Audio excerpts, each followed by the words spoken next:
ఇప్పుడు మీరు సూక్ష్మ రూపంలో ఎంతో మంది గురువులను దర్శించుకున్నారు, ఉన్నటువంటి గురువులను దర్శించుకున్నారు. అది ఎలా సాధ్యమైంది గురువుగారు? ఆయనే దర్శింపజేశాడు. అరే అంటే మీరు ఎటువంటి సాధన చేయకుండానే ఇవన్నీ సాధ్యమైనవి గురుగారు? సాధన చేయకుండా ఏది సాధ్యం కాదు మిత్రమా. సాధన చేయకుండా అన్నీ నాకు లభించాలండి ఏం కుదరదు. అయ్య బాబోయ్, నేను ముందే చెప్పాను ఫుట్బాల్ ఆడుకున్నాడని చెప్పి. అది ఎలాంటి సాధన చేశారు, ఏ విధంగా చేశారు? ఎలాంటి సాధన అంటే ఎప్పుడూ కూడా ఆత్మావలోకనం. రమణ మహర్షి గారు చెప్పినట్టు హూ యామ్ ఐ, అసలు నేను ఎవడిని, ఆన్సర్ వచ్చేస్తుంది. నిజంగా దాన్ని నమ్మితే మాత్రం ఆన్సర్ వస్తుంది, నమ్మకపోతే ఆన్సర్ రాదు. ఒకటే ప్రశ్న, నేను ఎవరు, నేను నాన్ యార్, హూ యామ్ ఐ. ఈ ప్రశ్న వేసుకుంటూ ఉండండి పొద్దున్నుంచి సాయంకాలం దాకా. అంటే ఉద్యోగాలు ఉన్నప్పుడు కుదరకపోవచ్చు, కానీ దీన్ని వదలకూడదు. నేను అంటున్నా అట్లీస్ట్ 1 గంట 2 గంటలు. నేను రిటైర్ అయిపోయాను ఇప్పుడు. ఆయన అన్నాడు మానే అన్నాడు ఉద్యోగం. ఆయనకేం పోయింది, 1,50,000 రూపాయల శాలరీ. మానే అన్నాడు 2018లో. గురువు మీద నమ్మకం ఉన్నప్పుడు మానేయాలి. ఎవ్వడు మాండు. వైస్ ప్రెసిడెంట్ పొజిషన్లో ఉన్నాను నేను ఒక కంపెనీకి. సడన్గా వచ్చేసి ఉద్యోగం మానే అంటే ఎలాగవుతుంది? కానీ ఉద్యోగంలో నేను పడిన మనీ ఇబ్బందులు, డబ్బు కోసం ఇబ్బందులు మానేసిన తర్వాత ఎప్పుడు పడలే. అది గురు అనుగ్రహం అంటే అలా ఉంటుంది. ఇస్తాడు స్వామి, ఎంత కావాలో అంత ఇస్తాడు, ఎంత కావాలో అంత ఇస్తాడు, గ్యారంటీగా ఇస్తాడు. తనని నమ్మిన వాళ్ళకి నమ్మకం, పూర్తిగా నమ్మాలి. అరే గురువుని నమ్మకపోతే దేన్ని నమ్ముతాం? ఒకటే ప్రశ్న ఆయన అడిగాడు, గురువుని నమ్మకపోతే ఇంక దేన్ని నమ్ముతాం? పరమాత్మ ఎవడో తెలియదు, తల్లి లేదు తండ్రి లేదు, ఉన్ననాడు చూసుకున్నాం. ఇప్పుడు ఎవరిని నమ్మాలి? గురువునే నమ్మాలి. గురువు నమ్మకుండా భగవంతుడనేవాడు అర్థం కాడు, సమస్యే లేదు. అంటే వారు నిజంగా మనం అనుకున్నట్టుగానే మహావతార్ బాబాయ్ అని ఉంటే వారి పేరు ఏమై ఉంటుంది? మీరు ఎట్లా గురువు గారు అని ఎట్లా అనేవారు, ఎలా సంబంధం? చాలామంది ఆయన పేర్లు ఉన్నాయి. ఆయన పేరు అదే కేరళలో పుట్టాడు, ఇవన్నీ పెడతారు, అవన్నీ ఉన్నాయి. మీరు వినే ఉంటారు ఈ స్టోరీస్ అన్నీ కూడా. అవన్నీ ఒక్క నిమిషం పక్కన పెట్టేస్తే, ఏదో బ్రాహ్మణ కుటుంబంలో పుట్టాడు, నంబూత్రిపాదు, ఇవన్నీ ఉన్నాయి, అన్నీ పక్కన నాగరాజు, 100 మంది 100 రకాలుగా చెప్తారు. కానీ అల్టిమేట్గా మహా అవతార్ ఆయన సాక్షాత్ శ్రీకృష్ణుని యొక్క అవతారం, నా ఎక్స్పీరియన్స్. మరి మిగతా వాళ్ళ సంగతి నాకు తెలియదు, నా ఎక్స్పీరియన్స్. అందుకోసం ఆయన పేరు మహా అవతార్ అన్నాడు. ఆయనకి కొన్ని వేల మంది ఉన్నారు. అమెరికా మొత్తం ఉన్న 50 స్టేట్స్లో, నేను అమెరికాలో మా అమ్మాయి ఉంటుంది, అండ్ జర్మనీలో అబ్బాయి ఉంటాడు.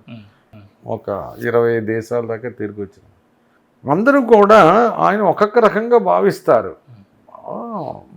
ఆయన్ని ఏదో మనం శ్రీకృష్ణుడిని పరిమితం చేసినట్టు ఉంటుంది. శ్రీకృష్ణుడు కర్మయోగం చెప్పాడు కాబట్టి కర్మయోగి, శ్రీకృష్ణుడు జ్ఞాన మార్గం చెప్పాడు కాబట్టి జ్ఞానయోగి, శ్రీకృష్ణుడు భక్తి మార్గం చెప్పాడు కాబట్టి భక్తి యోగి. అరే మనం ఏదో ఊహించుకుంటున్నాం, ఆయన సాక్షాత్ శ్రీకృష్ణ అవతారం. ఆ రకంగానే నేను ఆయన దర్శనం చేసుకున్నాను. ఎవరికి ఏ మార్గం సూట్ అవుతుందో ఆ మార్గాన్ని బోధించాడు.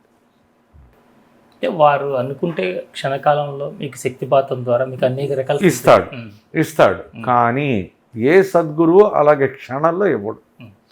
ఇచ్చాడు అంటే వాడు దొంగ సద్గురువే. ఆయన దగ్గర పిలుచుకున్నాడంటే వాళ్ళకి అర్హత ఉంటేనే పిలుచుకుంటారు. అర్హత ఉంది కాబట్టి పిలుచుకోండి, అర్హత కాదు, జిజ్ఞాస ఉంది కాబట్టి. జిజ్ఞాస తర్వాత అర్హత వస్తుంది.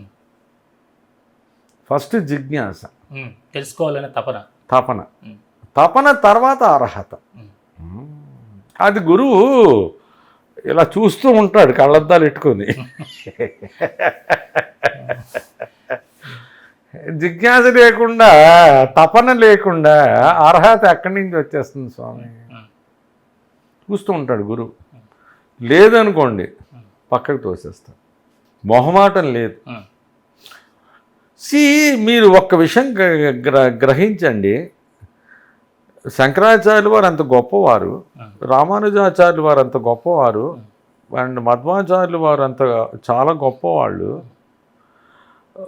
లాస్ట్లో శంకరాచార్యులు మిగిలిన శిష్యులు 4. ఆయన వెతుకున్న వాళ్ళు ఆయన వెనకాల అందరూ తిరిగారు. రామానుజాచార్యులకు 500 మంది దాకా ఉండేవారు. ఉన్న ఆడవాళ్ళు 12 మందే.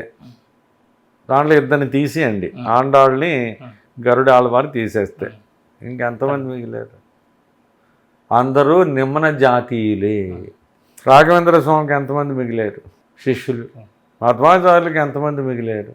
చెప్తున్నా. రమణ మహర్షికి ఆ కావ్యకంఠ గణపతి ముని తప్ప ఇంకో శిష్యుడి పేరు చెప్పండి రమణ మహర్షికి. అలాగే లేటెస్ట్ షిరిడి బాబా, ప్రతి వాడు షిరిడి వెళ్ళిపోతారు, పూజిస్తుంటారు, గుళ్ళకి వెళ్ళిపోతారు, అన్నదానాలు చేసేస్తారు, బాగానే ఉంది. ఆయన బెతుకున్నప్పుడు ఆయన చుట్టూ తిరిగిన వాడు 16 మంది. ఆయన దేహత్యాగం చేసిన తర్వాత కోట్ల మంది. ఈరోజు అరుణాచలం కూడా కోట్ల మంది.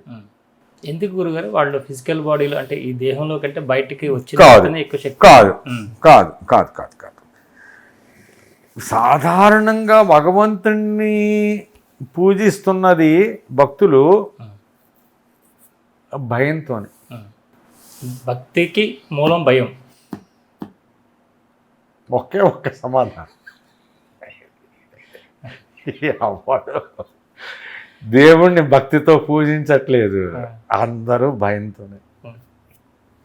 అందరూ భయంతోనే చేస్తున్నారు. పోనీ ఏదో భక్తి అయితే చేస్తున్నారు కదా? చేస్తున్నా, సంతోషం. అందుకోసం నేను ఒప్పుకుంటాను కదా. నేను కర్మ సిద్ధాంతాన్ని ఎప్పుడు రెస్పెక్ట్ ఇస్తాను. కర్మ సిద్ధాంతాన్ని మన హిందువులే కాదు చాలా ధర్మాల వాళ్ళు వెతుకుతున్నారు. మీకు ఆ విషయం తెలుసు, నేను చెప్పక్కర్లేదు.